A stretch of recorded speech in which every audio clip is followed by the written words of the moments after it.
이런 퍼펙트 게임은 150년 미국 메이저리그 역사에서도 단 23번밖에는 성취되지 않았습니다. 거의 한 7, 8년 골로 한 번 정도 될까? 최근 메이저리그의 퍼펙트 게임은 그 23번째 경기가 2012년이니까 꽤 오래 지났죠. 여전히 퍼펙트 게임은 일어나고 있지 않습니다. 일본은 약 83년의 역사 가운데 15번의 퍼펙트 게임이 있었어요. 아마 일본의 투수력이 굉장히 높기 때문에 일어난 결과가 아닌가. 우리 아쉽게도 우리 한국에서는 아직 퍼펙트 게임 한 번도 없습니다. 2군 경기에서는 한 번 있었지만 프로리그에서는 없었던 것이 우리 나라의 퍼펙트 게임 역사입니다. 근데 실제로는 미국의 21번째 퍼펙트 게임, 그러니까 원래는 24번째 퍼펙트 게임이어야 돼요. 저는 그냥 24번째라고 믿어요. 아니 그렇게 알고 있어요. 근데 21번째 퍼펙트 게임은 원래 퍼펙트 게임이어야 돼요. 그런데 이 9회 말 투아웃에 일어난 어이없는 사건을 통해서 사실 이 퍼펙트 게임이 달성되지 않습니다.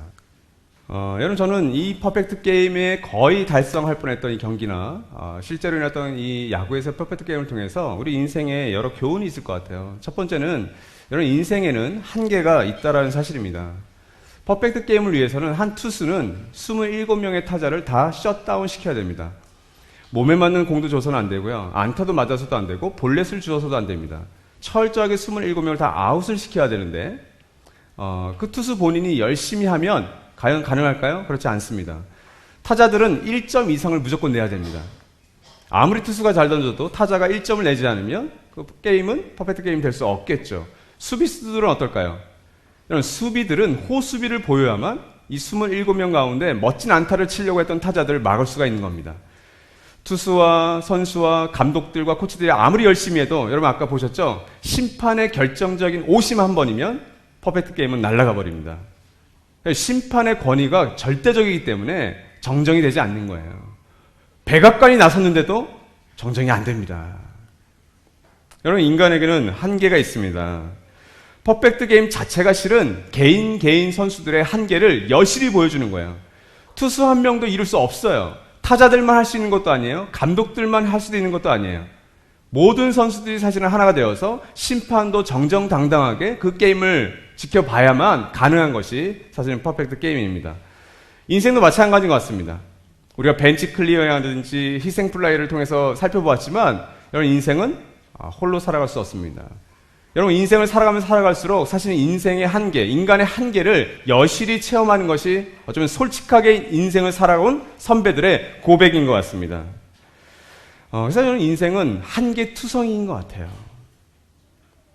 두 번째로 여러분, 완벽을 추구할 때, 이 퍼펙트 게임처럼 이 완벽을 추구할 때 부정적인 영향이 있다는 거예요. 이 퍼펙트 게임을 위해 애쓰다가 어떤 투수들은 투구 밸런스를 잃어버립니다. 그래서 지난번은 퍼펙트 게임을 했지만 그 다음 경기는 완전히 망쳐버리는 선수들이 많아요, 의외로.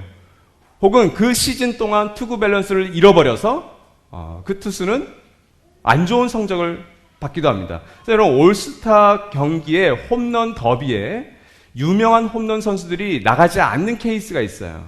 이번 미국 올스타에서도 마찬가지였습니다. 코디 벨린저라든지 옐리치 선수라든지 다 나가지 않았어요. 이유는 타격 밸런스를 계속 유지하고 싶어서, 홈런을 치고 싶다고 하는 욕심 때문에 자기의 밸런스가 무너질까봐 정중하게 나가지 않은 겁니다. 가장 유명했던, 가장 홈런 많이 쳤던 두 선수가 나가지 않았어요. 그리고 올스타 끝나고 나서 열심히 또 홈런을 잘 치고 있습니다. 여러분, 퍼펙트 게임이 될 것 같다고 할 때가 5회가 지날 때예요. 이 5회가 지나서도 투수가 퍼펙트 게임을 하고 있네. 그 순간 어떤 일이 일어나는지 아십니까? 그 덕아웃에서는 선수들이 보통 다 흥겹지 않습니까? 실수를 해도 용납하고. 근데 여러분, 5회부터 퍼펙트 게임이 진행되면 투수 곁에 선수들이 가지 않습니다.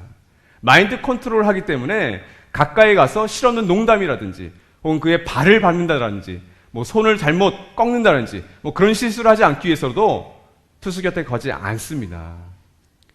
투수만 긴장하는 게 아니에요. 수비에서 야수들은 어떤 긴장을 하고 있을까요? 저희 사회인 야구에서 일어나는 비슷한 일이 일어납니다. 내 쪽으로 공이 안 왔으면. 여러분, 프로들도 그런 생각을 한다니까요. 얼어 있습니다. 그러니까 그 완벽한 긴장의 분위기를 뚫고 퍼펙트 게임을 하니 이게 대단한 거죠. 팬들은 어떨까요? 팬들도 응원을 멈춥니다. 조용해집니다, 야구장이. 여러분, 이게 퍼펙트 게임의 부정적인 영향이에요. 평소에는 실수가 용납이 되는데 이 퍼펙트 게임에서는 전혀 실수를 용납 못하는 거예요. 여러분, 인생을 살아가면서도 비슷한 것 같아요. 여러분은 어떤 사람 곁에 가까이 가고 싶으세요? 완벽한 사람 혹은 완벽주의자의 곁에 사람들은 가까이 가지 않습니다. 여러분, 우리가 만나는 사람들 가운데 저분은 너무 완벽주의자야. 그러면 그 곁에 사람이 없을 수가 있어요. 그러니까 여러분 한번 되돌아보십시오. 내 주변에는 사람이 좀 있나? 혹은 없나? 되물어 보시기 바랍니다. 부정적인 영향이 이 퍼펙트 게임에 분명히 있어요. 세 번째는 여러분, 기록이 아닌 삶이 중요하다는 걸 이 퍼펙트 게임을 통해서 보게 돼요. 왜 그러냐면 150년 동안 메이저리그에서 23번 일어났어요. 평균 7년, 8년 꼴로 한 번씩 일어날까 말까인데, 만약 선수와 팬들과 감독과 코치진이 매 경기마다 자, 기도하자. 우리 이번엔 퍼펙트 게임을 한번 살아보자. 한번 이뤄보자. 이런 스트레스 받습니다. 그 야구 경기 보러 오는 팬들도 짜증이 날 거예요. 뭐하냐. 자기 쪽으로 공이 안 오기를 바라는 야수들의 경기, 퍼펙트 게임을 계속 하려고 하는 투수의 경기, 누가 보고 싶겠어요? 여러분, 야구는 기록의 스포츠입니다. 모든 스포츠가 기록의 스포츠죠. 근데 여러분, 기록 뒤에 있는, 이면에 있는 선수 개인의 인성, 성품, 그의 삶을 팬들은 보고 싶어 해요. 그게 이번에 호나우두 사태입니다, 여러분. 저희 가족들 가운데도 그 경쟁에 가신 분이 있어요. 그 다음날 아침에 일어나서 놀랐어요. 호나우두가 등장 안 했대요. 여러분 별로 감흥이 없으시군요. 전 너무 괘씸했는데. 우리나라 팬들이 좋아하는 축구선수 2명이에요. 메시와 호나우두. 이제 1명입니다. 메시. 얼마나 관중들이 분노했으면 끝나기 3분 전에 메시를 열광했을까요? 정말 여러분, 이 유명 선수예요. 저는 그 선수가 조금이라도 이 한국 팬들의 마음을 만져줄 수 있었다면 제스처가 있었을 거라 생각하는데, 그 제스처가 없었다는 게 이제 좀 안타까운 거죠. 그렇죠? 사정은 있었겠지만, 물론 주최 측이 100% 잘못한 건 맞아요. 그래도 한국을 사랑하는 선수였다면 좀 그런 모습을 보이지 않았을까. 여러분, 실제 대부분의 스포츠에서 실력과 함께 이 인성은 꽤 높은 평가를 받게 되어 있습니다. 인성이란 건 사람 됨됨이 혹은 사람 다움입니다. 아니, 목사님, 선수들에게 뭔 사람 됨됨이를 이렇게 요구해요? 아닙니다, 여러분. 기록은 좋은 기록을 낼 수 있지만 결국 인생이라는 건 그 기록이나 업적이나 그게 아니라 사실 사람의 됨됨이, 사람다움, 성품과 인성이 사실 굉장히 중요하기 때문이에요. 자, 퍼펙트 게임이라고 하는 대기록을 놓친 이 갈라라가 선수는 이 모습을 보면서 어떤 제스처를 취했을까요? 저는 이분이 크리스찬인지는 모르겠어요. 근데 이분은 이 대기록을 놓친 이 현장에서 그랬지만 그 다음날 일어났던 경기에서 굉장히 성숙한 모습을 보입니다. 원래 3연전, 4연전이 일어나면 그 라인업을 교환할 때는 감독 2명이 나와서 라인업을 교환하게 되어 있어요. 그러니까 선수들의 라인업, 투수 포지션, 타격 위치, 선수를 이렇게 알려주는 거죠. 근데 이 경기에서는 갈라라가 선수가 자신의 디트로이트 팀 감독을 대신해서 나옵니다. 그 이유가 있어요. 그 짧은 영상을 같이 한번 보시죠. 이 갈라라가 선수는 어떠세요? 야구를 저는 이 선수를 완벽한 야구는 하지 않아도 그냥 풍성한 야구를 하고 있구나. 선수와 또 팬들에게 이런 풍성함을 전달해 주는 것 같아요. 여러분, 인생도 이런 풍성한 삶을 과연 살 수 있을까요? 근데 여러분, 인생을 풍성한 삶을 살게 하지 못하는 어떤 우리가 완벽을 추구하는 그런 성향이 우리에게 모두가 다 있어요. 근데 완벽한 인생을 추구하게 될 때 우리의 인생은 풍성해지지는 분명히 않습니다. 완벽한 삶을 추구하는 인생의 3가지 특징이 있어요. 첫 번째는 욕심입니다. 이 욕심들이 우리 모두에게 있어요. 전도서 5장 10절 말씀을 같이 읽겠습니다. 시작. 돈 좋아하는 사람은 돈이 아무리 많아도 만족하지 못하고, 부를 좋아하는 사람은 아무리 많이 벌어도 만족하지 못하니 돈을 많이 버는 것도 헛되다. 여러분, 돈을 좋아할 수 있습니다. 또 돈이 많을 수도 있습니다. 여러분, 그것은 나쁜 것이 아니에요. 근데 여러분, 요 말씀에서 돈을 많이 모았는데도 만족하지 못하고 돈을 많이 벌고 있는데도 만족하지 못한다면 그것은 또 다른 문제입니다. 여러분, 선한 본능이라는 게 있습니다. 돈이 있을 때, 또 돈을 좋아할 때 그 돈을 가지고 잘 선용하는 것, 나의 가족을 위해서, 또 나의 또는 재미와 나의 또는 행복을 위해서 사용하는 것은 아름다운 일입니다. 근데 돈을 많이 벌고 돈을 많이 쌓아 놓았는데도 그것 때문에 행복하지 않다, 만족하지 않다면 그것은 죄에 가깝습니다. 자기 중심성에 기이한 욕심이기 때문에 그래요. 여러분, 야구 선수가 완벽한 스윙을 하는 것, 완벽한 투구를 하는 것은 선한 본능입니다. 야구 선수라면 그렇게 하는 게 맞아요. 근데 그 야구 선수들이 완벽한 투구와 완벽한 스윙을 해서 4할 선수나 퍼펙트 게임을 이룬 선수가 되려고 할 때는 좀 기억할 게 하나 있죠. 이 욕심을 버리셔야 됩니다. 그러니까 자기 한계를 알아야 되는 거죠. 자기의 한계를 알고 팀원 선수들이 어떻게 도와줘야 되는지 그것들을 모르게 되면 어려움에 빠지게 됩니다. 여러분, 본능은 좋은 울타리 안에서 선용되어야지 그것이 벗어나게 되면 분명히 죄와 결부되게 되겠죠. 여러분, 인생을 잘 살기 위해서, 그러니까 풍성하게 살기 위해서 우리는 스펙을 쌓습니다. 어른과 청년들에게만 해당되는 게 아니에요. 우리의 자녀들에게도 우리는 그 스펙을 쌓게끔 합니다. 근데 그 스펙을 쌓게끔 도와주는 것이 때로는 욕심과 관련되어 있을 때가 굉장히 많다라는 거예요. 여러분, 이런 욕심을 부리게 되면 결국은 경쟁심으로 치닫게 돼요. 완벽한 삶을 사는 사람들의 특징은 이 경쟁적입니다. 이 경쟁심이에요. 전도 4장 4절 말씀을 보겠습니다. 시작. 온갖 노력과 성취는 바로 사람끼리 갖는 경쟁심에서 비롯되는 것임을 나는 깨달았다. 그러나 이 수고도 헛되고 바람을 잡으려는 것과 같다. 선의의 경쟁은 시너지를 일으킵니다. 일단 팀워크를 좋게 만들죠. 팀워크를 더 단단하게 만듭니다. 그래서 우리가 뎁스라고 하는 화수분 야구는 이 경쟁을 통해서, 선의의 경쟁을 통해서 좋은 주전들을 계속해서 일으키는 거예요. 그래서 두산 야구가 화수분 야구다, LA 다저스가 화수분 야구다. 화수분은 바로 그런 의미입니다. 선의의 경쟁을 통해서 더 잘하는 선수들, 더 노력하는 선수들을 등용하는 거예요. 문제가 될 거 없습니다. 근데 이런 문제가 되는 것은 삐뚤어진 경쟁심이에요. 자신을 둘러싼 인간관계와 삶의 자리에서 쓸데없는 긴장감과 갈등을 일으킵니다. 이럴 때 나타나는 것은 비교의식이에요. 내가 남보다 좀 잘하면 우월감이 생깁니다. 남이 나보다 더 잘하면 비교의식과 자격지심 혹은 열등감이 생겨요. 이것이 삐뚤어진 경쟁심의 결과입니다. 이런 말이 있죠. 자신에게는 엄격하고 남에게는 관용을 베푼다. 선의의 경쟁을 의미하는 거고요. 근데 자신에게는 너그러워요. 근데 남에게는 엄격해요. 삐뚤어진 경쟁에서 비롯된 마음일 수 있어요. 이 부분들을 우리는 늘 되새겨봐야 됩니다. 아이러니한 건 뭔지 아세요, 여러분?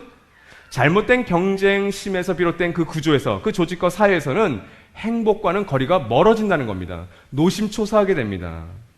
그리고 두려움에 빠지게 됩니다. 완벽한 삶을 추구하려고 하는 인생의 특징의 세 번째는 두려움이에요.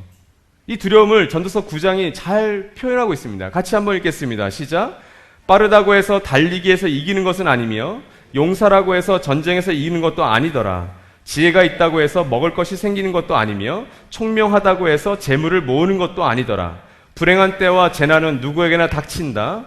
사람은 그런 때가 언제 자기에게 닥칠지 알지 못한다. 물고기가 잔인한 그물에 걸리고 새가 덫에 걸리는 것처럼 사람들도 갑자기 덮치는 악한 때를 피하지 못한다. 여러분, 이 말씀의 전반부에서 빠른 사람이 달리기에서 이기는 건 상식이고 그렇게 되어야 돼요. 우린 그런 사람들에서 박수 쳐줄 수 있어요. 빠른 사람이니까 육상경에서 1등 했네. 우린 칭찬해주고 격려합니다. 용사, 싸움을 잘하는 사람이 전쟁의 싸움에서 이기는 건 당연한 거죠. 우린 그런 사람들을 격려해줄 수 있습니다. 마음껏 함께 기뻐해줄 수도 있어요. 지혜가 있고 총명한 사람이 잘 살아야 되는 게 당연하죠. 근데 오늘 전서 기자는 그렇지 않다라고 얘기하는 거예요. 전서 기자는 빠르다고 해서, 용사라고 해서, 똑똑하다고 해서, 총명하다고 해서 인생에 다 잘 사는 게 아니더라. 왜 그러냐면 불행과 재난이 언제든 닥칠 수 있기 때문에 그래요. 문제는 이 불행과 재난 때문입니다. 11절 후반절과 12절에 나오는 말씀이 우리가 두려워하는 지점이에요. 내가 내 인생을 통제하고 내가 내 힘을 힘껏 살아서 잘 살고 내 아내, 내 남편, 내 가족이 잘 살면 그게 상식이고 그게 보상이잖아요. 근데 인생 그렇지 않다라는 거예요. 안타깝지만 재난과 불행한 때는 언제라도 우리에게 닥칠 수 있다는 것이 전도서 기자가 보는 인생의 특징이었습니다. 그래서 우리는 두려워합니다.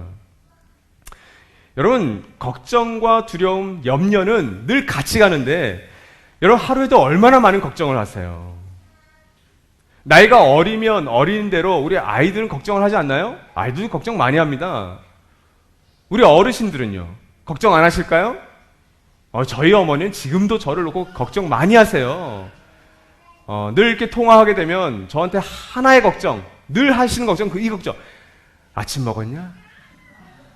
저희 어머니는 걱정 안 하셔도 돼요. 저는 아침을 안 먹어요.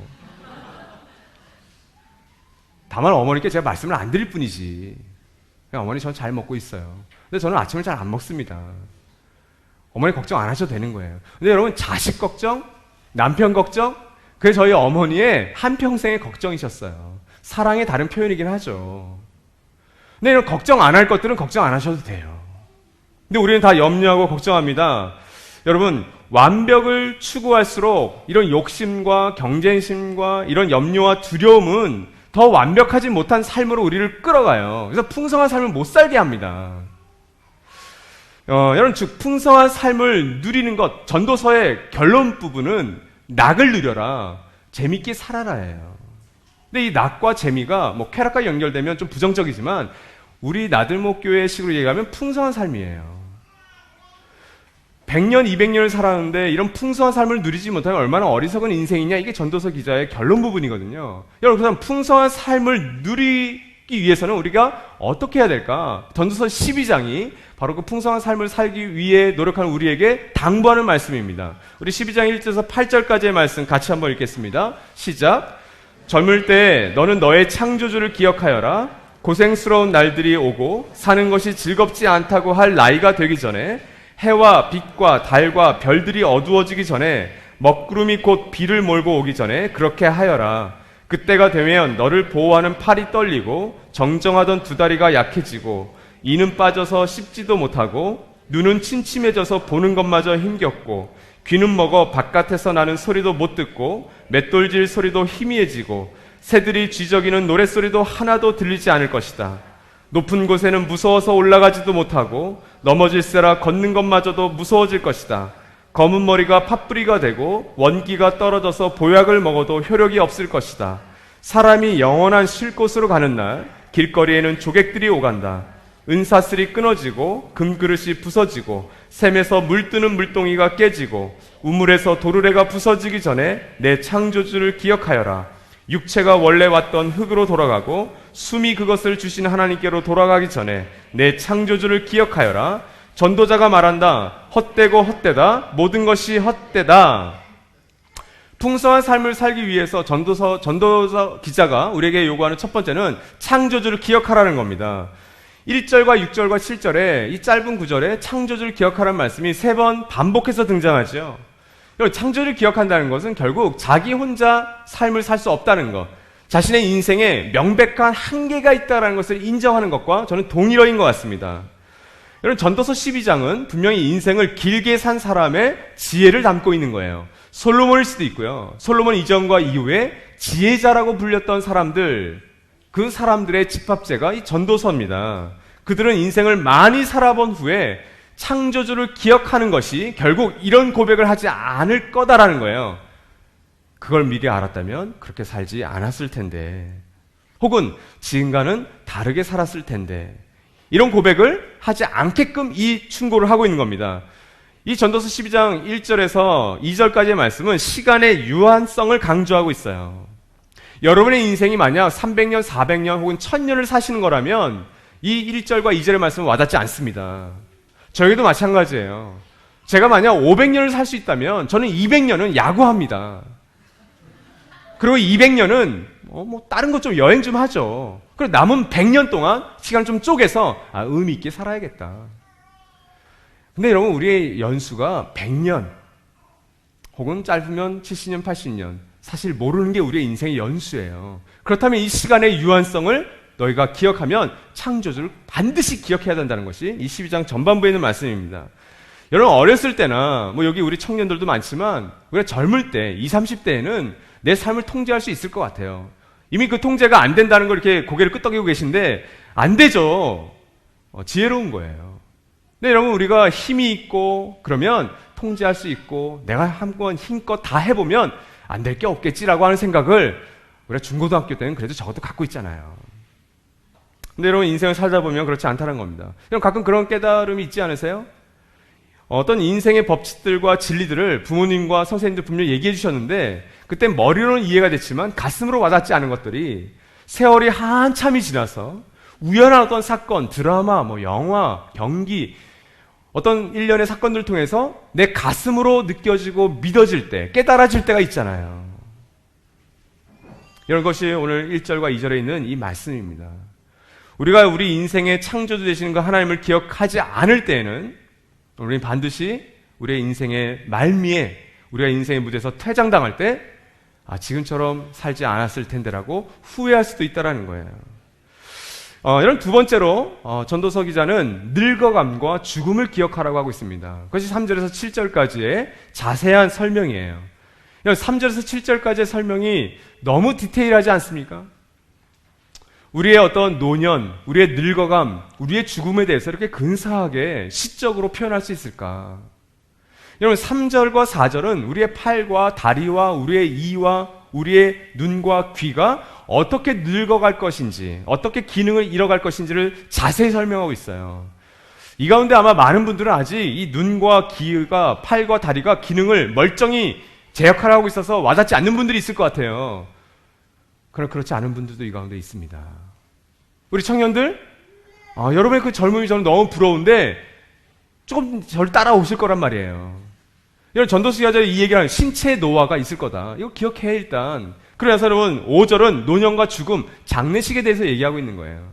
6절에서는 은사슬, 금그릇, 물동이, 그리고 도르래, 이게 뭐예요?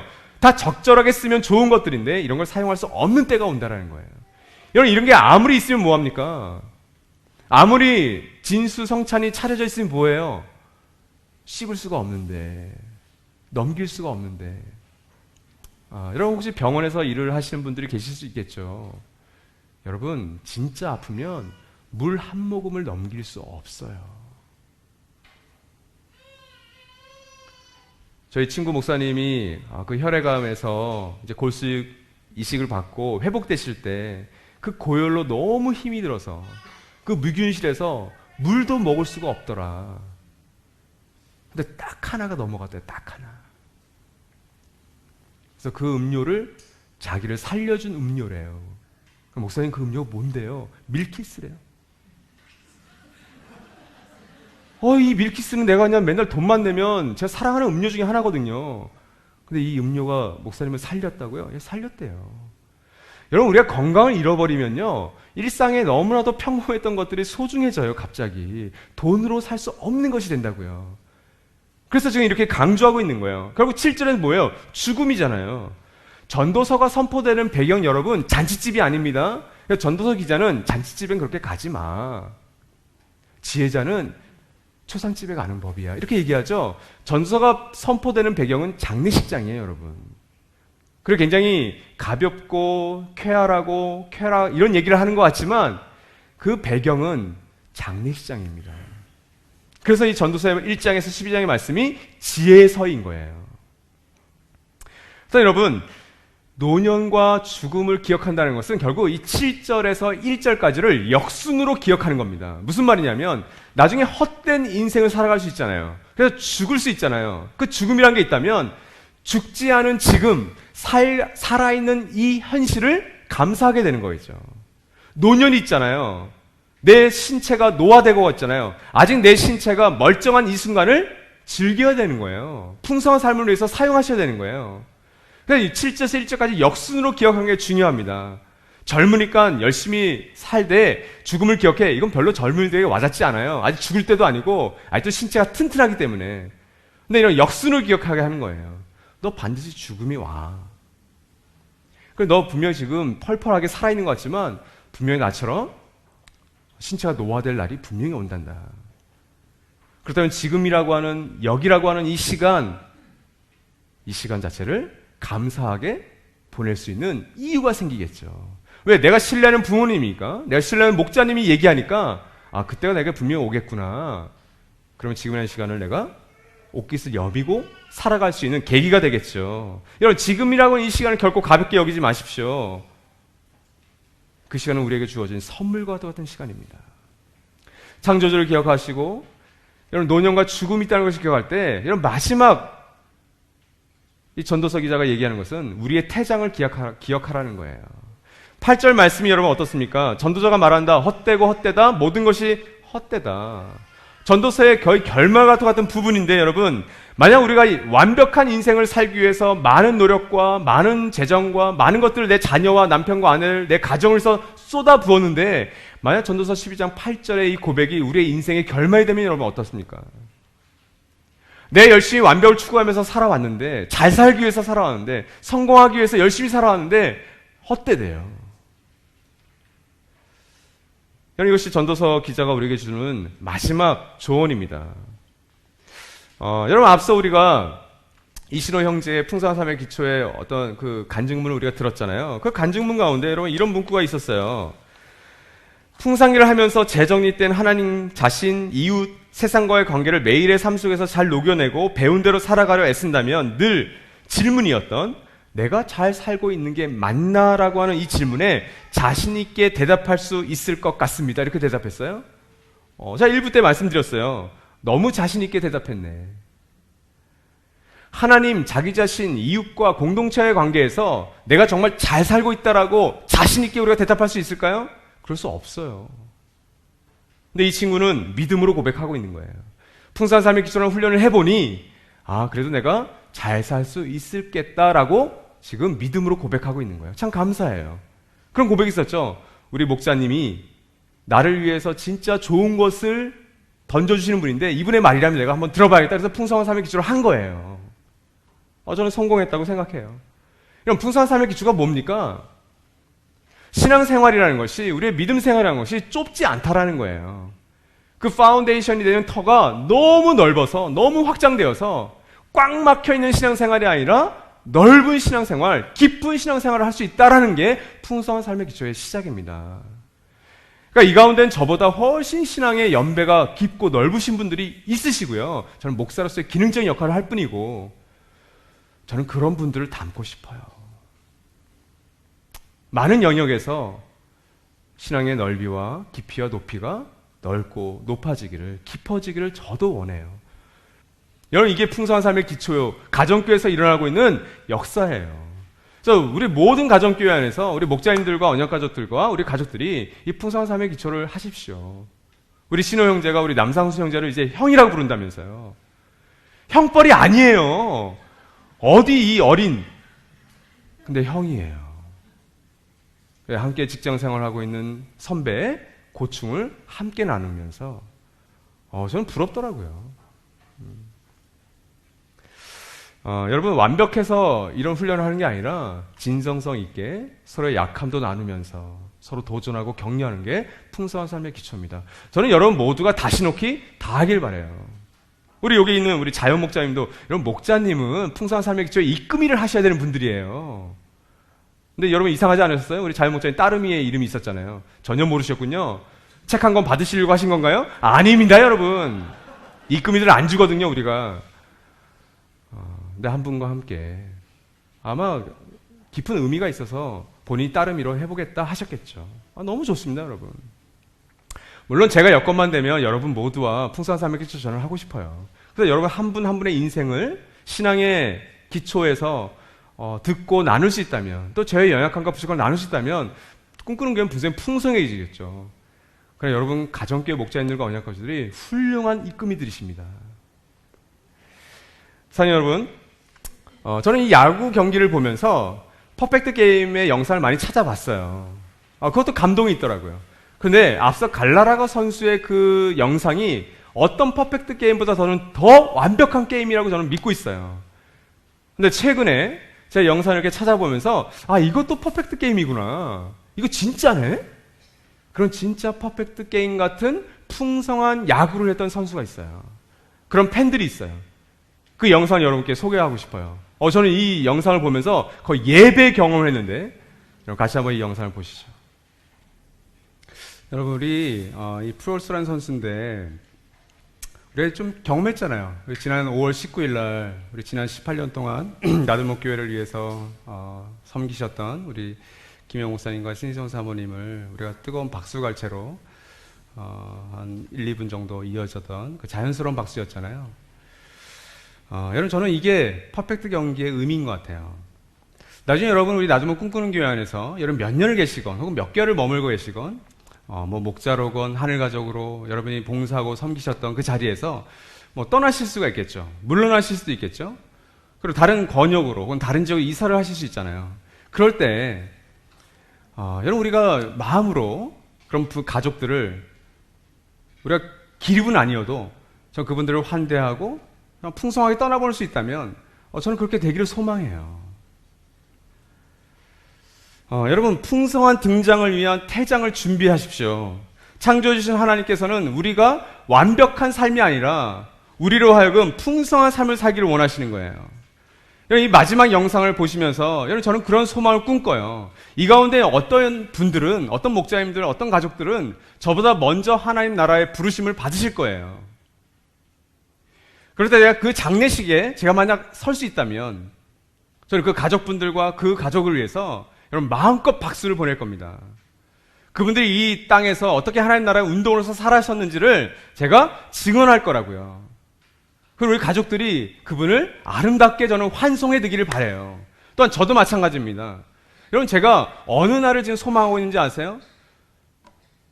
저는 이 영상과 같은 꿈을 꿔요. 제가 은퇴할 날, 제가 이 사역을 마무리할 날을 저는 소망하고 있습니다. 근데 여러분, 그 은퇴할 날을 박수 칠 때 떠날 수 있기 위해서 저는 준비할 거예요. 그 은퇴 날을 제가 준비하지 않는다면, 퇴장을 준비하지 않는다면 저도 여러분 얼마든지 추한 사역과 추한 목사로 전락할 수밖에 없을 거예요. 근데 저는 누구보다 간절하게 아름다운 퇴장을 꿈꾸고 있어요. 그래서 여러분 아슬아슬해요. 저에게도 그럼 여러분 목회적인 유혹이 있습니다.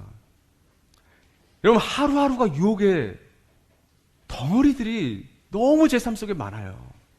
가정은 여러분 또 어떻고요? 여러분은 어떨까요? 여러분 가정에서, 여러분 인간관계에서, 여러분 직장에서 수많은 유혹 속에서 있잖아요. 여러분 이 태장을 꿈꿉시다.